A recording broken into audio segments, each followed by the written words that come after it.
बिस्मिल्लाहिर्रहमानिर्रहीम, अस्सलाम वालेकुम। मेरा नाम है इरफानुल्लाह और आप मेरा यूट्यूब चैनल देख रहे हैं English grammar with Irfanullah Azad. Viewers, सबसे पहले मैं आज आपको बताऊंगा कि फ्यूचर परफेक्ट कंटीन्यूअस टेंस क्या है। यानी हम आज फ्यूचर परफेक्ट कंटीन्यूअस टेंस पढ़ेंगे।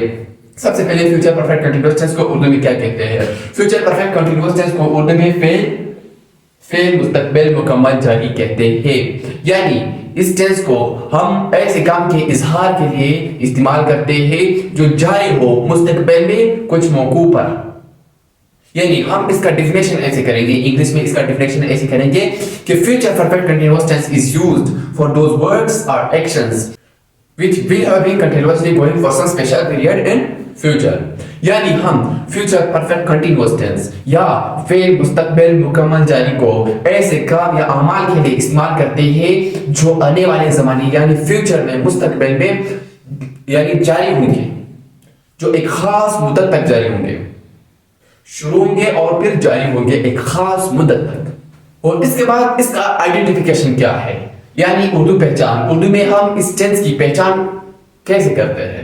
इस टेंस की पहचान उर्दू में हम ता रहा होगा, थी रही होंगी, ते रहे होंगे, ता रहा होगा वगैरह वगैरह। यानी अगर उर्दू जुमले के आखिर में ता रहा होगा, थी रही होगी, था रहा होगा, ते रहे होंगे ये हो तो उसको हम फिर फ्यूचर परफेक्ट कंटीन्यूअस टेंस में कन्वर्ट कर सकते हैं। यानी ये फ्यूचर परफेक्ट कंटीन्यूअस टेंस का उर्दू पहचान है।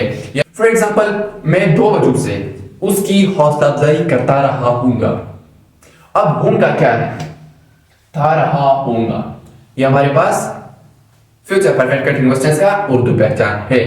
अब उसके बाद आते हैं हम इसकी हेल्पिंग वर्ब की तरफ।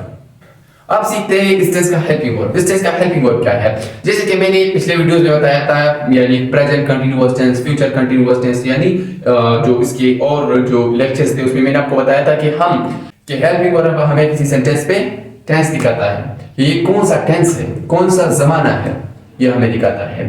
तो इस टेंस का हेल्पिंग वर्ब क्या है, इमदादी फेल क्या है। इसके इमदादी फेल नहीं अफआल है, यानी दो हेल्पिंग वर्ब्स है इसके। सबसे पहले क्या है,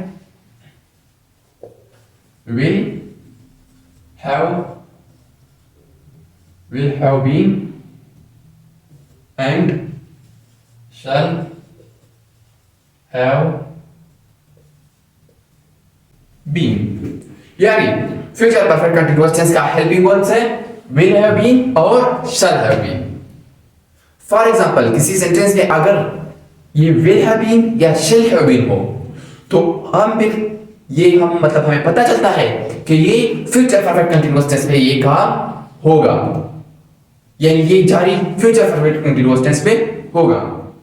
या फॉर एग्जांपल, कोई किसी ने आपको मैसेज किया है कि मतलब किसी सेंटेंस में will have been shall have been इस्तेमाल हुए हो, तो आपको पता होना चाहिए कि ये फ्यूचर परफेक्ट कंटीन्यूअस टेंस का है, तो फिर आप उसको आसानी से समझ सकते हैं।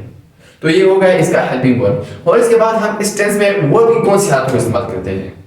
मैंने आपको बताया था कि हम future perfect continuous tense, present perfect continuous tense, past perfect continuous tense, यानी इन टेंसेस में हम first form of verb with ING इस्तेमाल करते हैं। क्या, first form of verb with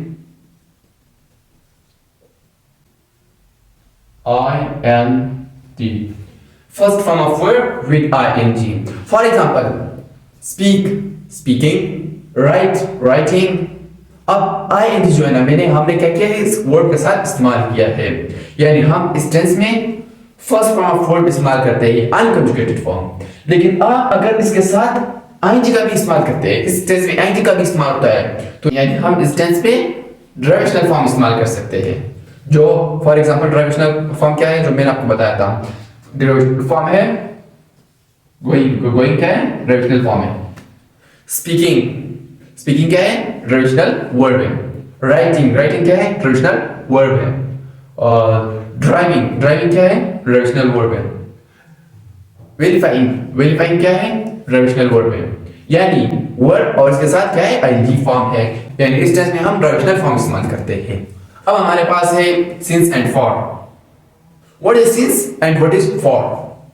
since और फॉर को सीखने से पहले हम ये समझेंगे कि हम सिंस और फॉर को सिर्फ परफेक्ट कंटिन्यूअस टेंसेस में इस्तेमाल। So first of all what is since? Since is used for exact time, खास वक्त के लिए, खास मदद के लिए इस्तेमाल होता है। For example, I will have been vilifying him since 2 o'clock। मैं 2 बजे से उसको जलील करता रहा हूंगा।